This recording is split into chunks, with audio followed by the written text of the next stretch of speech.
सकाळी तोडून घेऊन जायचं म्हणाले, म्हणून आजच संध्याकाळी जरा शोधा लागलोय. बसा गाडीत बसा, मी तुम्हाला झाडी दाखवतो आणि झाडाबद्दल पौराणिक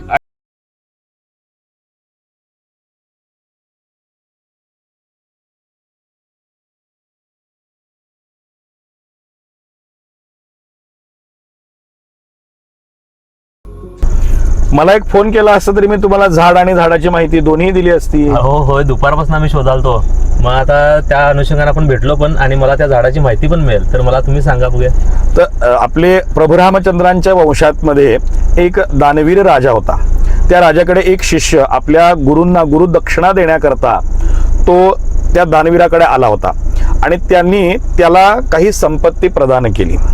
तेव्हा कुबेराकडून सुद्धा धनवर्षाव झाला.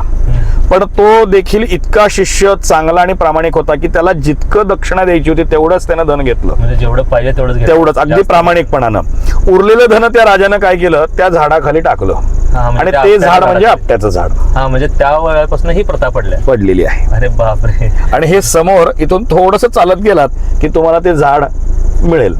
मला असं वाटतं की मी लेट केला हे खूप महत्वाचं, कारण मला झाडाची माहिती पण मिळाली आणि झाड कुठं आहे ते पण मिळालं. उद्या सकाळी लवकर येतो आणि थोडी पानं मी घेऊन जातो. जय श्रीराम. जय श्रीराम गुरुजी. तर नमस्कार बंधूंनो, ही माहिती जी मिळालेली आहे ती आपण आपल्या धर्मशास्त्र या पेजवरनं सर्वत्र प्रसारित करूया. जय श्रीराम, जय हिंदू राष्ट्र.